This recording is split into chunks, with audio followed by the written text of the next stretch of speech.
Bem, eu estou aqui hoje com uma pessoa especial, né? Falo especial porque eu, conversando com ela, às vezes a gente tem a visão de que pessoas que não convivem com a gente é um mal, né? São diferentes, né? E o especial que eu falo é porque ela realmente é como pessoa, uma pessoa muito especial.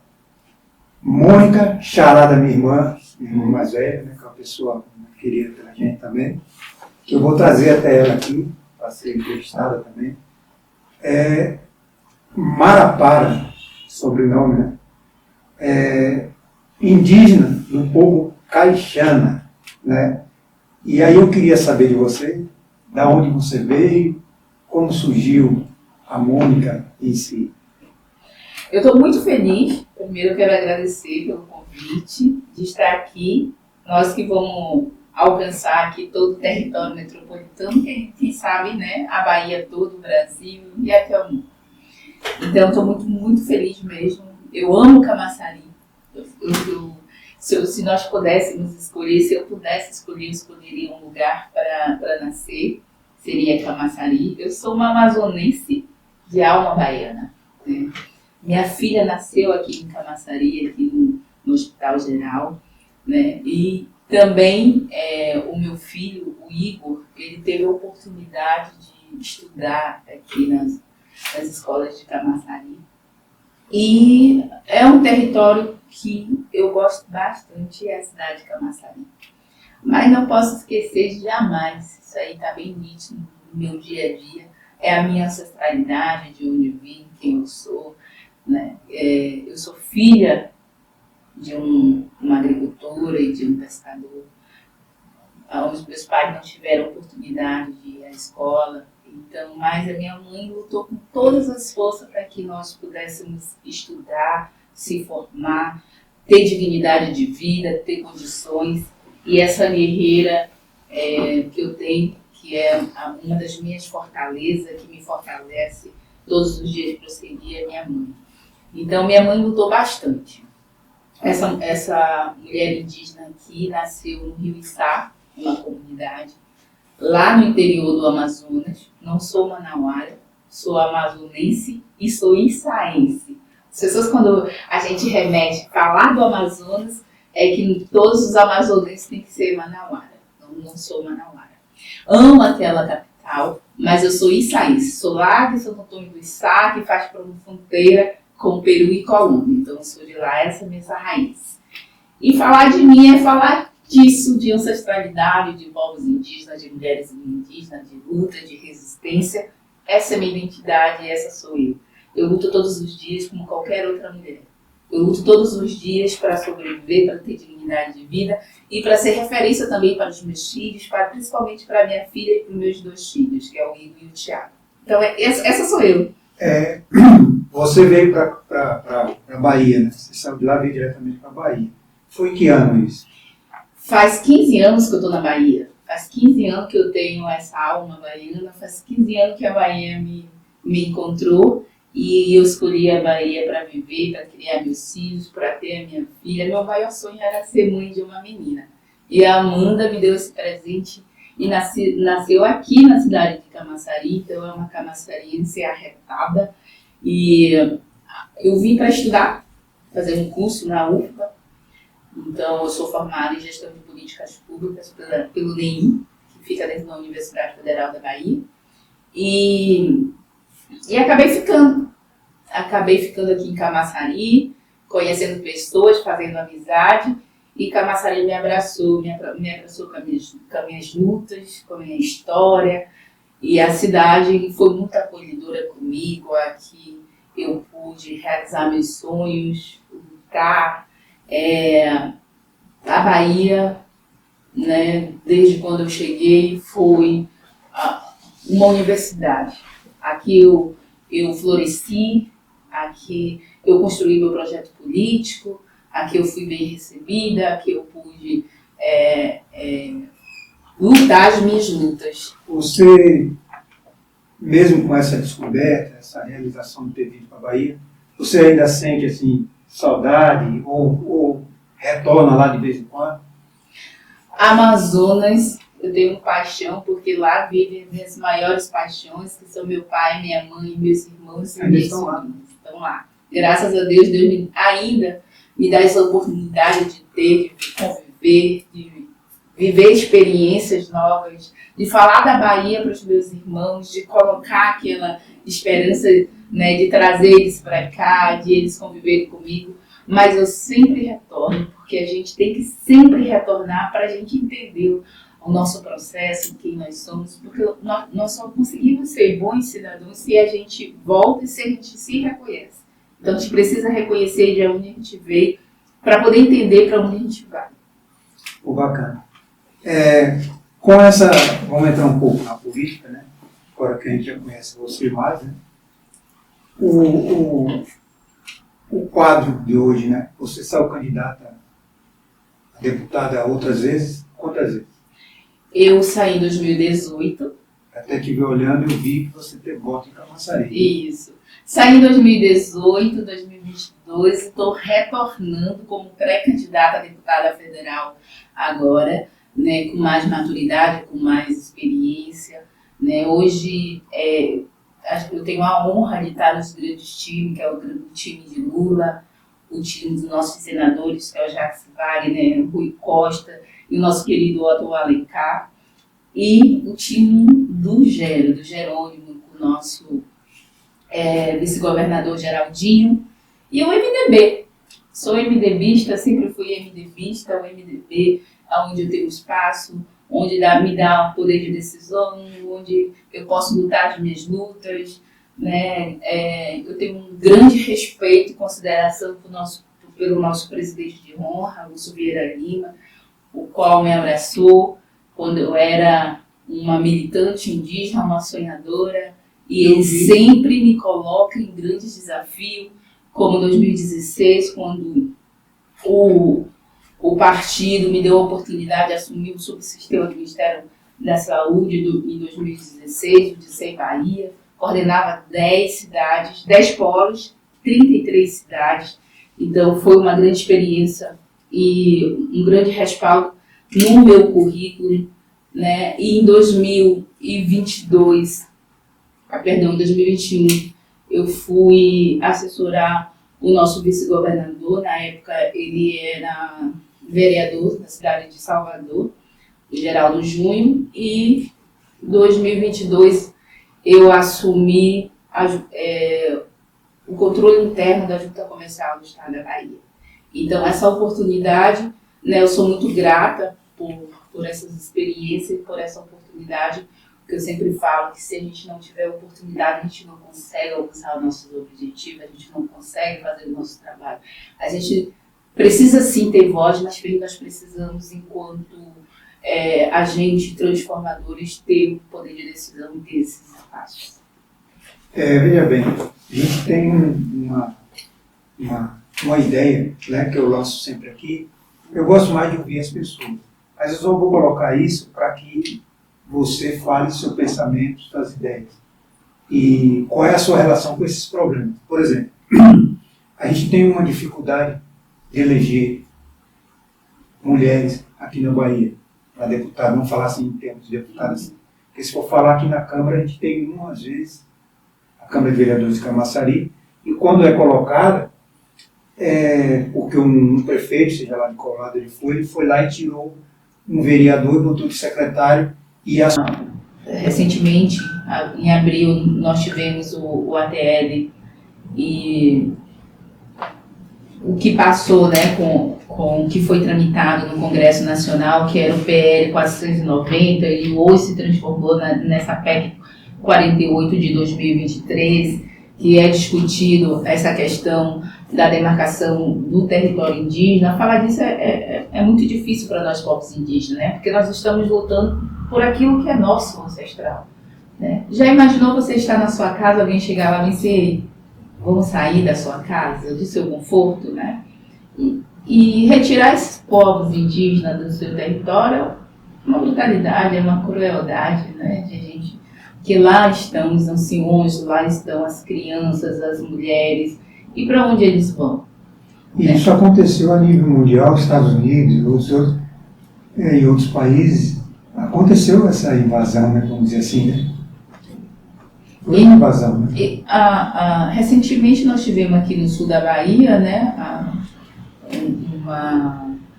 uma retirada dos povos Pataxó, da aldeia Barra Velha, né? E é por isso que é importante de nós estarmos lançando os nossos nomes, né? De nós estarmos lutando para defender não só as questões de demarcação de terra dos povos indígenas, mas outras necessidades que a população tem, né?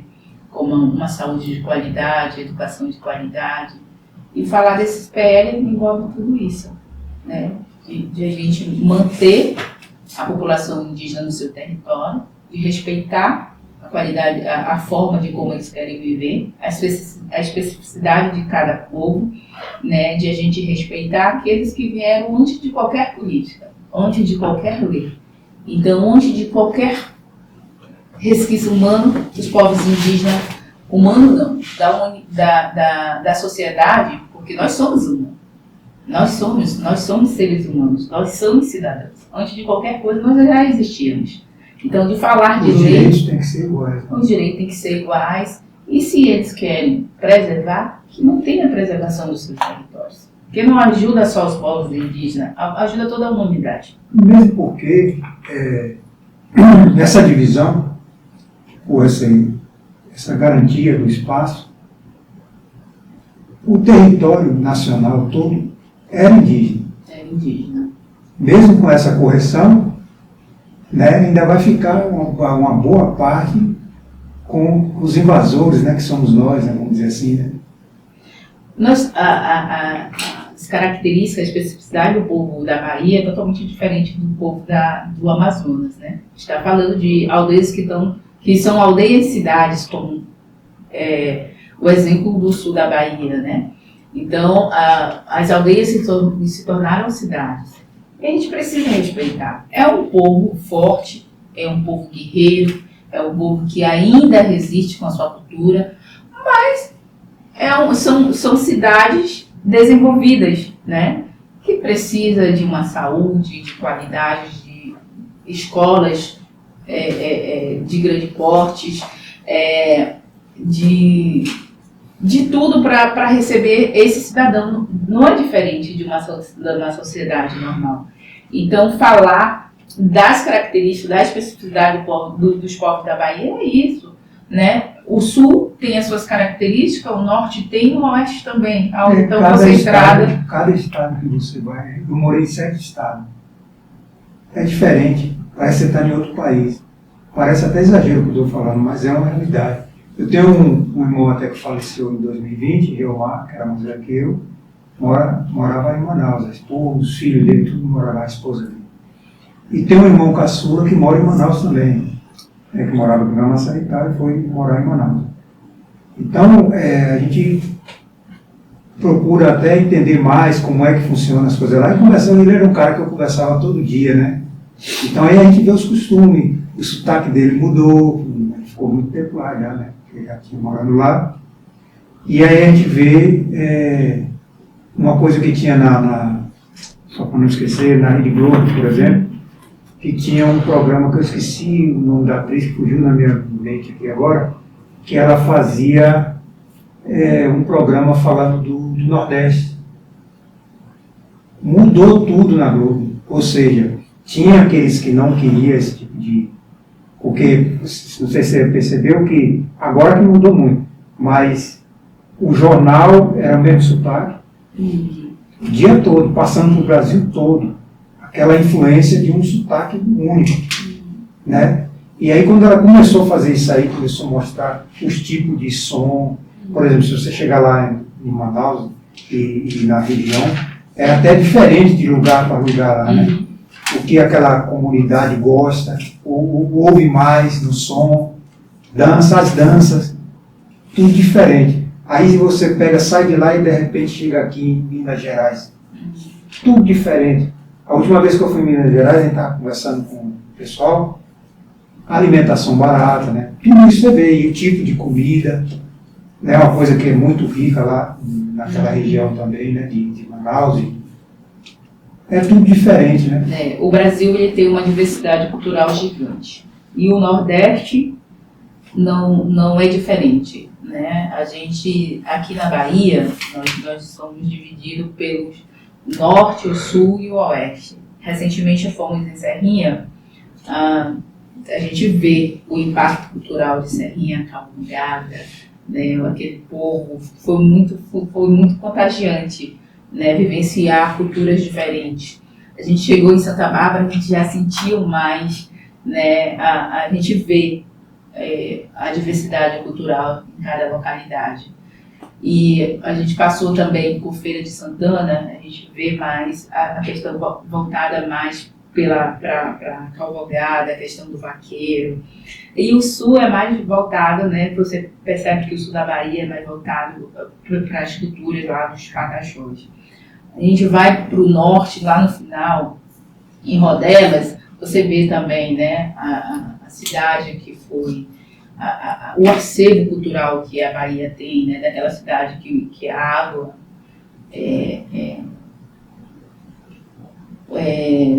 que a cidade toda ficou debaixo d'água, né? A gente fala bem assim que é até o olho d'água. Aí a gente passou por lá, em Surubabel, então a gente vê a força da cultura dos povos indígenas ali naquele território, do povo Tuxá. A gente falar no Oeste, Barreira, lá também tem povo Tuxá, lá próximo de Barreira. Então, a diversidade cultural, a gente falar desses povos, a gente falar da Bahia, a gente falar da diversidade cultural aqui da Bahia. E o governo Lula, ele faz um investimento muito forte nessa questão cultural, né?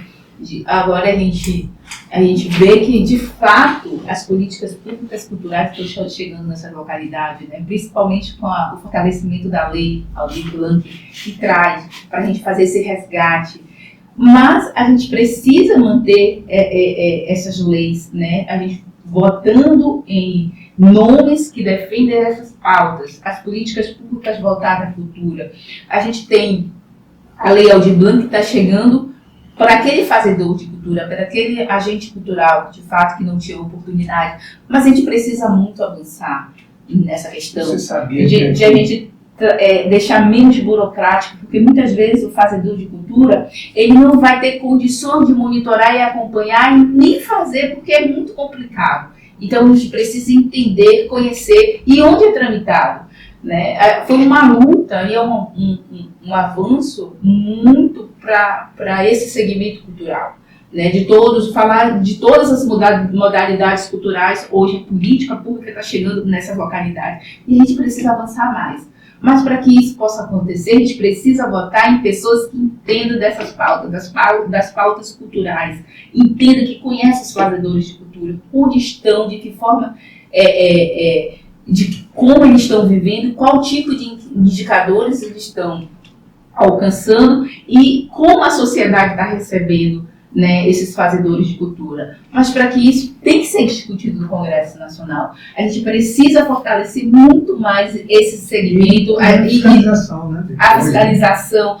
A gente precisa capacitar. Quando fala em educação, a gente precisa capacitar, levar a educação também para esse segmento cultural, para esse segmento da cultura. Porque se você capacita, você tem um êxito nas prestações de conta. E a gente precisa trazer pessoas que entendam todo esse processo, né? Todas essas leis de incentivo, porque fortalecem. Então, a gente conhecer o processo cultural, a gente conhecer a identidade cultural e conhecer os agentes culturais, os mestres de cultura, os fazedores de cultura. Enfim, nós estamos num berço cultural, nós estamos no estado que traz o maior carnaval. Diversidade muito grande de cultura, né? A gente tem aí Salvador, né, que traz o carnaval. A gente tem nós estamos no mês de São João, né? Então, todos os cantos da Bahia. Isso, e a gente precisa dar condições para aqueles trabalhadores, para aqueles fazedores de cultura, para aqueles artistas. Então, entender de processo cultural é falar, né, de cultura brasileira, da diversidade cultural que nós temos no cenário brasileiro. Você sabia, também sem falar nome, sem falar que teve vários anos, por exemplo, que tinha que devolver o dinheiro porque não faziam o projeto, não incentivavam. Lá na ponta, às vezes o projeto foi bom aqui, né? Provavelmente, mas não chegava. Não chegava aquela... Esse é o nosso problema. Como eu falei aquela vez do problema de saúde, que às vezes o papel está perfeito, né? E para isso existem pessoas como vocês, né? São candidatos hoje, políticos, que é para poder a gente ir adequando isso, né? Equacionando as coisas até chegar o melhor possível. Porque perfeito 100% a gente sabe que não será nunca. Mas a nova lei, as políticas públicas para o fomento à cultura, elas trazem essa oportunidade de capacitar o agente cultural dentro da sua comunidade. Os indicadores têm que sair de lá, dentro da comunidade.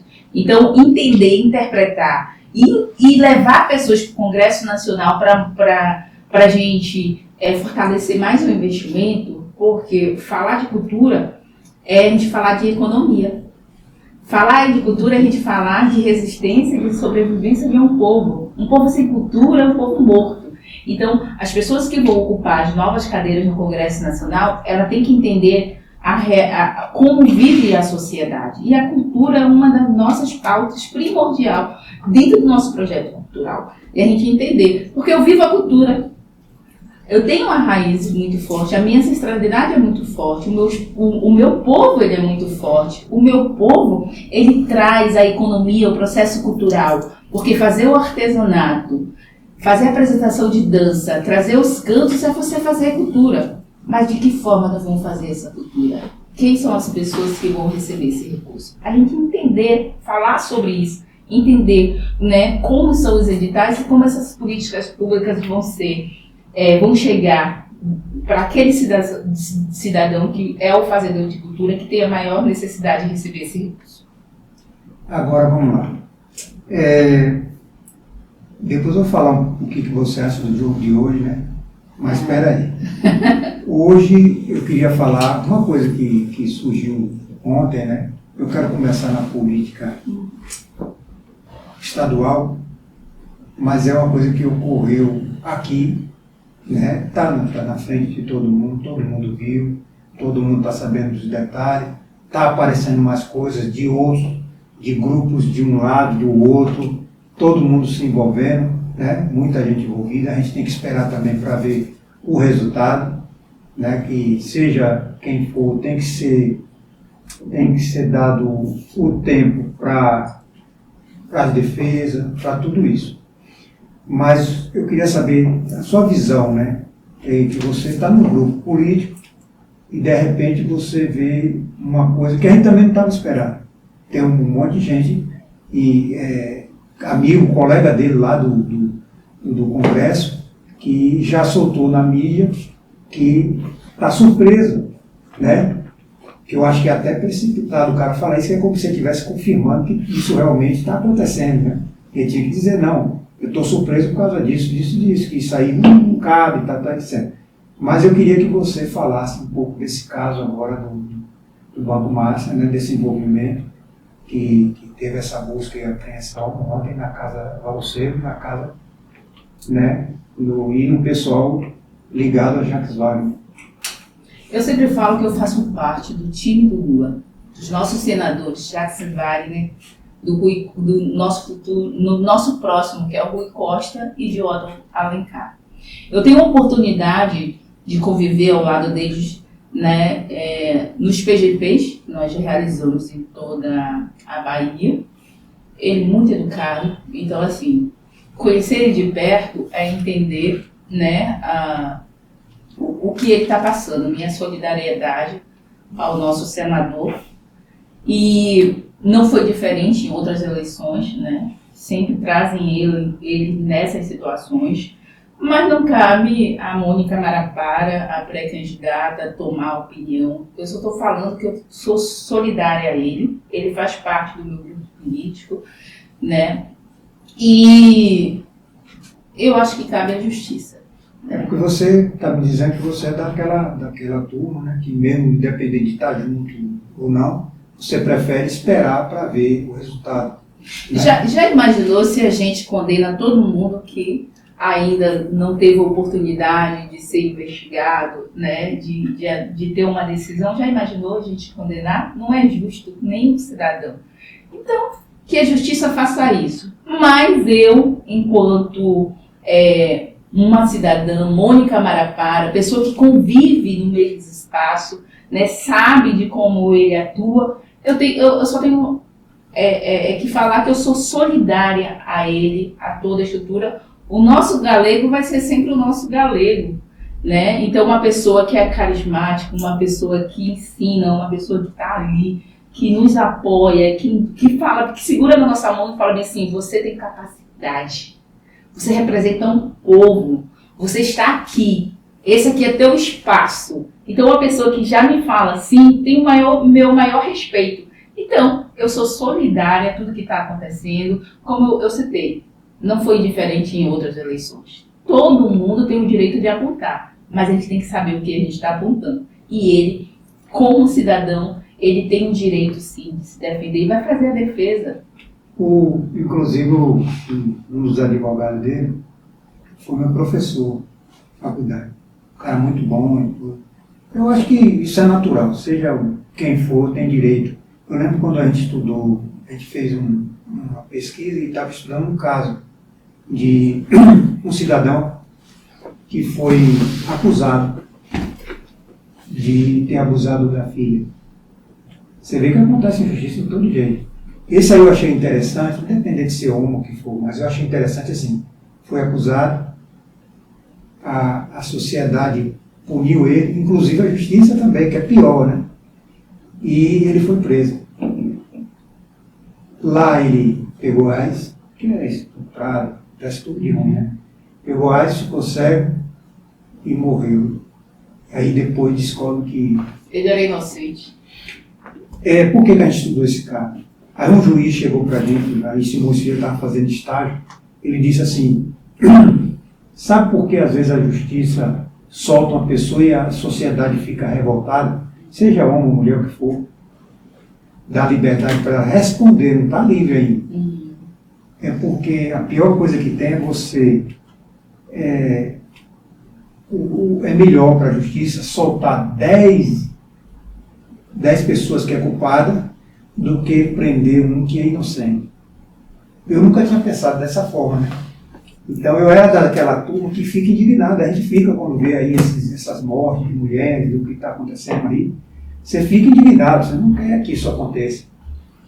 Mas tem esse caso agora, como a gente está falando, é lógico que a comparação é diferente, não estamos comparando uma coisa com a outra. Mas a questão de justiça, de aguardar o desenrolar do caso, de cada caso que vem acontecendo, para saber o que aconteceu, o que é verdade, o que é mentira. Ele é cidadão e tem o direito de fazer a sua defesa. E aí o que eu tenho, como eu faço parte do time, desse time, o time da Vitória, e eu só tenho que falar, eu sou solidária a ele, né? Ele vai fazer sua defesa e nós vamos ficar aqui esperando, vai dar tudo certo. Agora vamos lá, e uma outra coisa que a gente... Porque assim, eu escuto o que a sociedade fala para mim. Então, o Rui em si, eu tenho minhas preferências políticas, etc, etc. Que é daquela porta para fora. E você está vendo hoje que a gente já conversou antes, você já viu como é que minhas ideias e tal. Mas eu dou e abro a porta para todo mundo. Você foi até diferente, porque você ouviu seu trabalho, gostei, não lhe conhecia, estamos conhecendo praticamente agora. E aí eu disse, eu preciso conversar com essa mulher. Essa mulher é bacana, é interessante para me ouvir. Aí você fala, Rui quer ouvir. Não, eu também quero aprender e ouvir. E sei que o público quer ouvir, entendeu? Quer ver. Porque quem analisa é o público, não sou eu. Né? Rui, você sempre muito educado. A leveza como tu dá esse bate-papo, né? Você me dá a oportunidade de falar, de expressar o que eu penso e respeita a forma de como eu estou conduzindo a entrevista. Esse bate-papo não é nem entrevista, esse bate-papo. Essa é a minha ideia do podcast. Você é muito educado, está me deixando tranquila de a gente passar o que a gente deve passar. E para a gente é muito difícil esse cenário político é muito difícil, como você falou. Aqui nós estamos colocando essas ideias, lá fora o bicho pega, né? Então, eu tenho um lado político, né? Em 2022, nós enfrentamos uma campanha onde o MDB colocou, né, um grupo de Jerônimo, o vice, que é o Geraldo Júnior, que faz parte do MDB.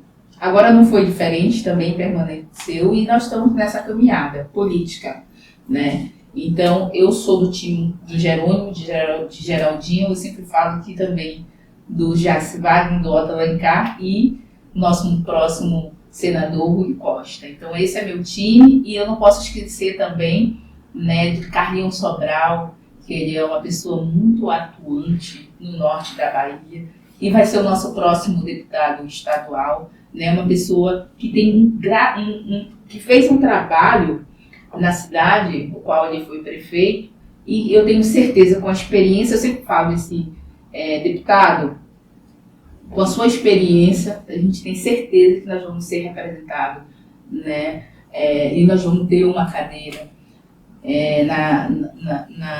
como deputado estadual aqui na Bahia. Então, Carlinhos Sobral é o deputado estadual que eu vou apoiar, né, o pré-candidato Carlinhos Sobral. Então, ele já tem uma experiência, já foi testado em urna como prefeito de Coronel João Sá, e hoje se lança pré-candidato, né, para se tornar candidato futuramente e ser o nosso próximo, tenho certeza que vai ser o nosso próximo deputado estadual aqui pela Bahia. Porque, por exemplo, é uma coisa que eu devo falar.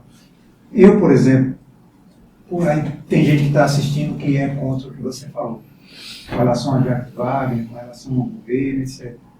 Muitos amigos meus vão estar agora por aqui porque Rui não fez certos questionamentos. Uhum. Primeiro que esse podcast, a intenção dele não é polêmica, nem ficar brigando, eu só toquei no assunto porque é uma coisa relevante, né? Precisa ser falado. Mas o que eu quero aqui é sua opinião, não a minha. Isso. Mas Entendeu? eu falei minha opinião, eu sou do time. Eu gostei, você foi sincero. Eu tenho um respeito, porque assim, a gente precisa entender, e eu tenho essa política de vida, onde eu sou aceita, eu vou estar. Onde eu não sou aceita, também não faço questão de estar. Se você me ver ao lado de pessoas, é porque ali aquelas pessoas aceitaram minha bandeira, aceitaram a minha história, aceitaram o meu discurso, e olha que meu discurso não é bom, não. Né? Mas aceitaram o meu discurso e aceita a minha presença. O mais importante, você tem que estar em ambiente onde te aceita, sem você mudar, você só buscar melhorias. Então, assim, o Galego é uma pessoa muito especial para mim, e eu falo aos quatro cantos dessa Bahia que é meu senador. O Galego é meu senador, e eu tenho certeza, como fizeram em outras campanhas, estou fazendo agora. Mas cabe a ele fazer a defesa dele, cabe à justiça. Então, nós não podemos condenar alguém que ainda não foi julgado, ainda não foi condenado, né? E não é diferente. Eu sempre falo, gente, o cenário político é esse. Todo mundo tem direito de fazer uma denúncia. Nós estamos aqui. Se alguém fazer uma denúncia contra mim, cabe a mim fazer a minha defesa e a justiça ver se de fato procede ou não procede. Então, a gente não pode julgar e não pode condenar ninguém antes de qualquer julgamento. Tem umas coisas interessantes aqui no nosso governo, né?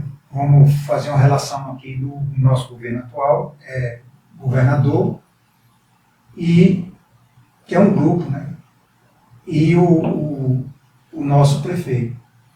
Então está tendo uns debates aí interessantes, eu até chamei um da posição do governo, que é meu amigo há muito tempo também, antes dele ser político, que ele vai vir aqui para falar sobre até esse discurso, esse debate que está gerando briga na Câmara, até de aliados, porque hoje a maioria na Câmara é contra o governo, sabe? A maioria.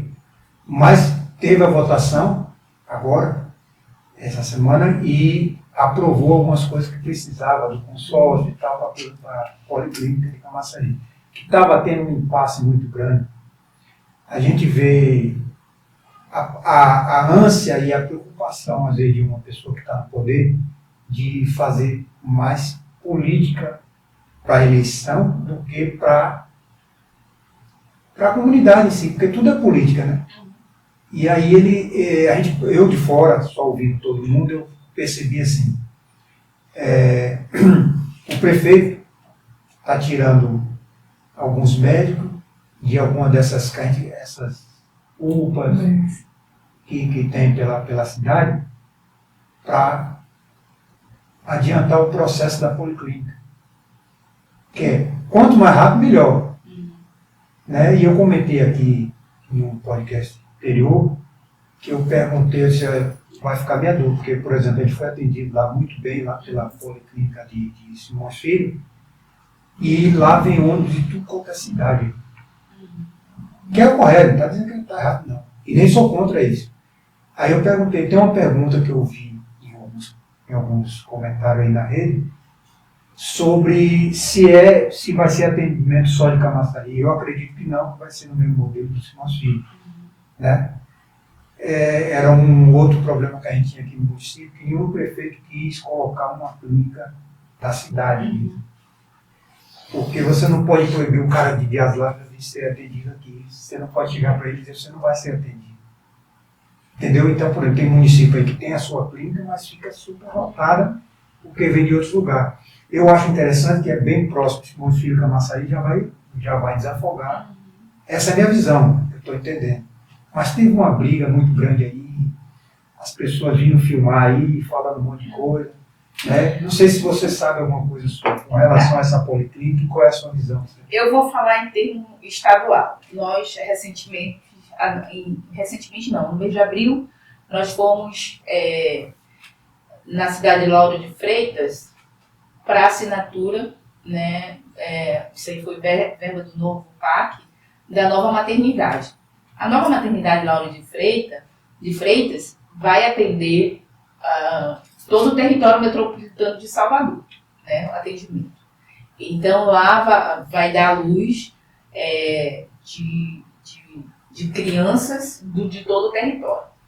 E esse é um trabalho, né, do governo do estado, com parceria com o governo federal, e aí isso aí é o novo PAC. Camaçari. Vamos deixar Camaçari para ir para outra oportunidade, porque a gente veio trazer o que está acontecendo em Camaçari lá para 2028. A gente vai voltar nas questões de Camaçari, do que o governo do estado está trazendo para Camaçari. Né, os avanços, não só na cidade de Camaçari, mas em toda a Bahia, né? O governo trabalhando, o governo trazendo dignidade. São 20 anos.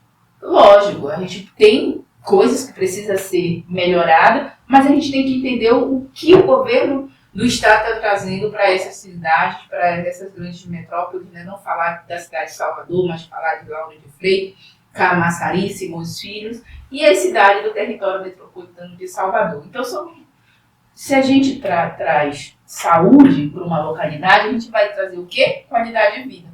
Então, que ela possa atender outras cidades, que nós possamos atender, né, outros cidadãos, para que a gente possa trazer uma saúde de qualidade. Camaçari é uma cidade rica, como eu falei, eu tenho uma paixão por Camaçari, porque aqui nasceu a minha filha, aqui o meu filho pôde estudar, o meu filho que ele também tem um posicionamento muito bom, muito voltado à questão de Camaçari, ele tem uma paixão, um respeito pelas pessoas que vivem aqui, né? Ele faz parte ali na Castro Alves, ele trava uma briga muito grande pela questão ali das pessoas que têm os seus comércios, porque a gente falar em economia é falar também em dignidade. E essa questão de saúde é um avanço do governo do estado. Um avanço do governo do estado. Agora, se o prefeito está acertando ou está errando, vamos deixar essa discussão para mais tarde. Tem provavelmente você, como candidato a deputado, você tem projetos, né? Diga aí pelo menos um, né, que seja assim, que está mais na sua cabeça, pô, eu queria fazer isso. A gente já faz. no Brasil inteiro, que é a questão do fortalecimento dos agentes culturais. Então, fazer cultura é falar de economia. Então, um dos nossos grandes projetos é fortalecer, né, as leis de incentivo, principalmente o PENAR. Entendi. Agora, já que a gente já falou de tudo, né, praticamente, né, a gente precisa de muito mais tempo para conversar. Com certeza. Mas eu queria, assim, do seu palpite hoje para o jogo, porque está todo outro. Até eu já estou com a camisa aqui, né, desde cedo. Vamos ver como que vai ser convocado. Eu não entendo muito de futebol, mas eu ouvi a questão. Vai ser 3-0. Acho que é Hendrick, né? Um jovem. Hendrick. Ele vai fazer 2 gols, se ele for convocado. Porque ele é muito, muito bom. O menino de Deus, o menino tem um espírito que vai ser Ele é muito forte, não é só assim, fisicamente, não. Isso. Espiritualmente. Tem... Então é um menino de Acho que ele incomoda um pouco, sabe? Isso. E vamos colocar aí o último aí, o Vini Júnior. Vini Júnior? Hendrick vai fazer 2 e Vini Júnior vai fazer 1. Então vai ser 3-0. Que é um lutador, pelo menos que a gente viu, né? Lutador pelas causas, algumas coisas aí, né? Principalmente do racismo. Isso, do racismo. Não é diferente, né? Porque quando fala de Mônica Marapara, uma mulher indígena, você fala da incapacidade. Eu já fui muito, muito, muito testada. Então, para mim é muito difícil. Eu tenho que me esforçar 10 vezes antes de eu assumir alguma pasta. Porque as pessoas sempre, elas, né? Não sei, por causa do meu local, por ser uma mulher indígena. Mas eu não gosto que as pessoas me olhem assim, me ver como uma pessoa incapaz. Eu sou capaz, né? Então, todas as vezes que eu assumo uma pasta pública, as pessoas duvidam da minha capacidade técnica. Então, deixa eu trabalhar para depois você me rotular. E ele não. Dele isso já me causa muito, já me causou muitas dores quando as pessoas não acreditam na minha capacidade. A mulher indígena, ela é incapaz. Agora, o racismo que ele sofre, né? É porque a gente está no Brasil e muitas vezes a gente não... Hoje com a rede social, X e tudo, você vê muita coisa lá fora que você se assusta e assim, pô, isso está acontecendo ainda, né? Hoje a gente vê um movimento no Brasil muito forte, né? Tem evoluído muito, tem que reconhecer. Mas tem lugares aí, pô, que os caras... Olha, eu fui em Porto... A última vez que eu fui em Porto Alegre, no clube, levar os atletas para disputar o campeonato lá, que eu mexia muito com esporte na época, eu cheguei, a gente foi tipo uma boate, uma coisa de discoteca, esse negócio tudo. Chega lá, um dos caras que atende lá, estava conversando comigo, porque eu fui conversar para entender as pessoas, estava no local e tudo. Ele disse, há 5 anos atrás vocês não entravam aqui, mas não falou com raiva, ele falou como assim, uma coisa que evoluiu, que ele achou bacana, entendeu? Que ele gostou da gente lá. Aí eu mesmo, não entrava aqui. Então, quer dizer, você tinha, aí você fala, mas o racismo era porque é lá o sul. Não, aqui no Brasil tinha muito. A época de Pelé, por exemplo, Pelé conta algumas coisas aí, que ele teve que, aqui mesmo, a Argentina, muito pessoal lá, não é brincadeira não. Quando vai para o futebol, eu morei em Foz do Iguaçu, antes de vir para cá, que é a divisa do Brasil, a gente tem o Paraguai, eu servi até o exército lá. Eu sempre fui bem tratado, eu na Argentina direto, ia ali, que era perto da minha casa. Na casa que eu morava, se você chegasse na esquina, você via a ponte da amizade, que vai para o Paraguai. Você ia a pé, entendeu? Porque a gente morava na vila da Itaipu. Meu pai trabalhou na construção da Itaipu, desde o começo até finalizar. Você vê isso em alguns lugares, nos Estados Unidos, tem o sul, tem o norte, até hoje. Mas aí eu vi um documentário de um cara falando, que ele falou assim, ele fala que antigamente se usava aqueles negócios aqueles mantos, aquelas, né, da Ku Klux Klan, né? Sim. Hoje dizem que eles não usam mais o capuz. Eles estão com a cara limpa, fazendo a mesma. Né? E o que ele sofre é cruel. Mas quando acontece a primeira vez é mais difícil. As outras vezes a gente já está preparado. psicologicamente para enfrentar Não, e ele enfrentou bem. qualquer tipo de racismo. E não cabe a gente. Racismo é um crime e aí cabe a justiça. Então, vamos esperar para ver. Não, e a questão da educação, da cultura, a educação para as pessoas, para que o cidadão, eu acho que dá. Esse é o de hoje, o cidadão de hoje, ele tem que temer a justiça. Mas o que vem de amanhã, ele vem com a consciência. Ele não vai ter medo da justiça, porque ele é um cara consciente e vai fazer as coisas corretas. Por que eu falo assim? Porque muita gente antiga não se corrige mais. O pensamento do cara, a raiz, a maneira dele falar. Por exemplo, hoje, com relação a uma mulher como você tem que notar que houve uma evolução extraordinária. Por exemplo, na época de Juruna, era gozação. O pessoal fazia em programa de piada, gozação. Mas nós somos seres que estamos sempre evoluindo, né?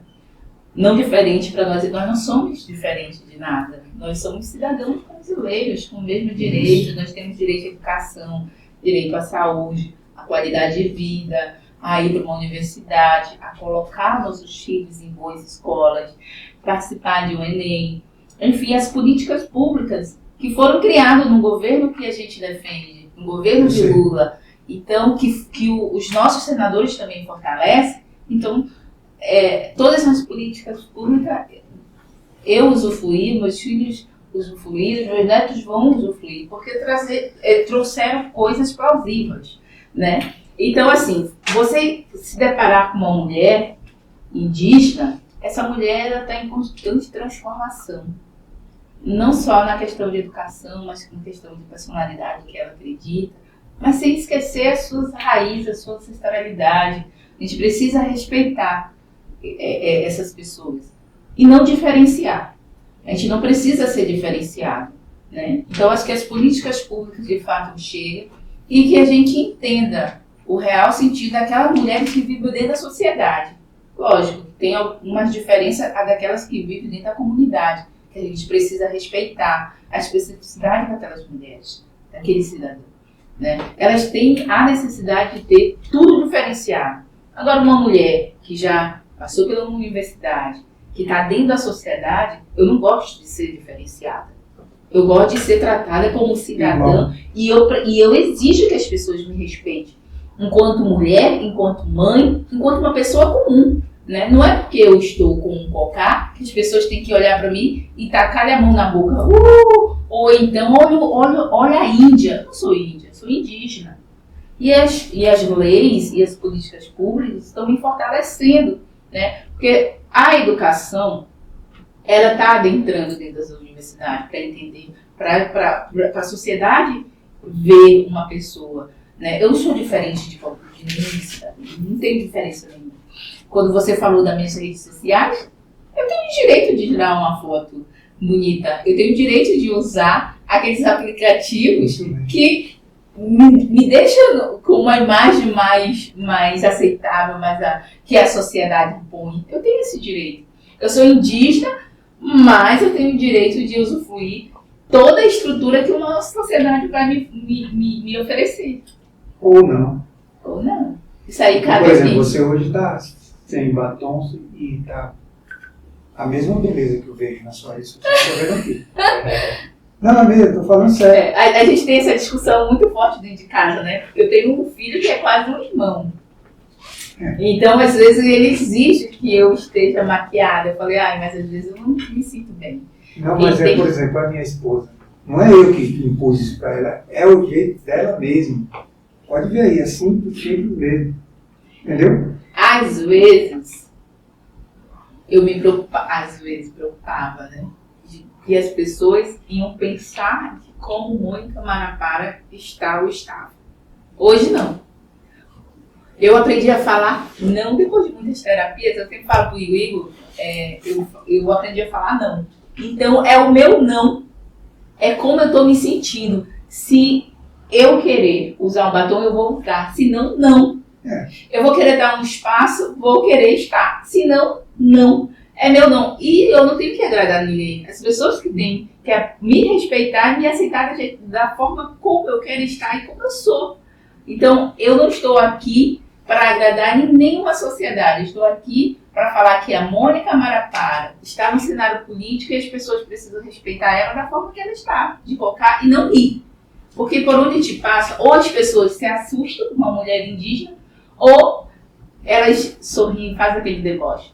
E às vezes as pessoas, às vezes até eu gosto de me impor, falar, olha, eu estou aqui como uma cidadã normal de uma sociedade normal.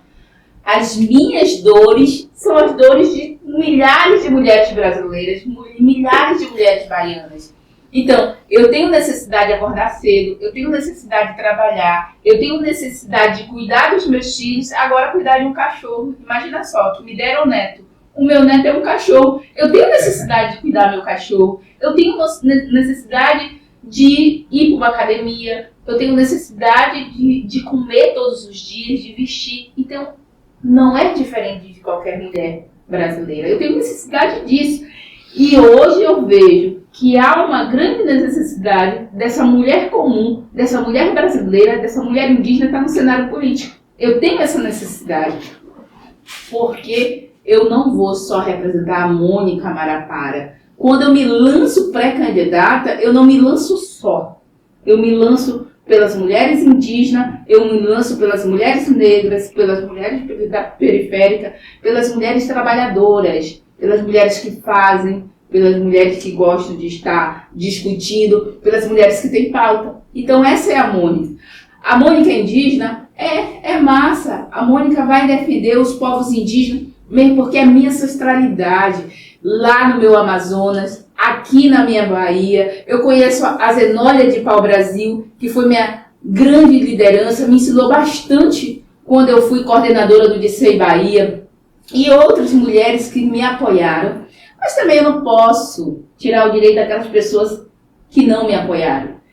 E vou também lutar pelas mulheres que precisam, as mães solo. Eu criei meus filhos sozinha. Então, eu sei a dificuldade de que é eu colocar um pão todos os dias, de dar educação para os filhos, de ser referência. Porque nós mulheres, mães solos, a gente tem que preocupar com o nosso psicológico e com o psicológico dos nossos filhos, né? A nossa necessidade e a necessidade dos nossos filhos. Então, é isso que nós carregamos. Né? Não, jamais eu vou excluir uma pessoa que tem alguém ao lado, né? Mas, infelizmente, a vida me fez caminhar sozinha, né? Mas nem por isso me tirou o direito de viver, de ser feliz, de contar a minha história. E é por isso, pelos povos indígenas e pelas pessoas que precisam de uma voz, eu vou estar aqui, porque eu sei das dores, né? E principalmente mães solteiras, porque além de se preocupar com as suas dificuldades, muitas vezes tem problema na justiça com seus filhos, né? A questão de guarda, a questão de colocar um sustento para dentro de casa. Então, por essas mulheres, pelas mulheres indígenas e por todas aquelas mulheres que têm necessidade de ter uma voz, uma luta, e eu vou estar lá. Porque eu sou assim, né? Sou de sol, sou de chuva, e às vezes também eu preciso ser mulher. E aí essa é a Mônica.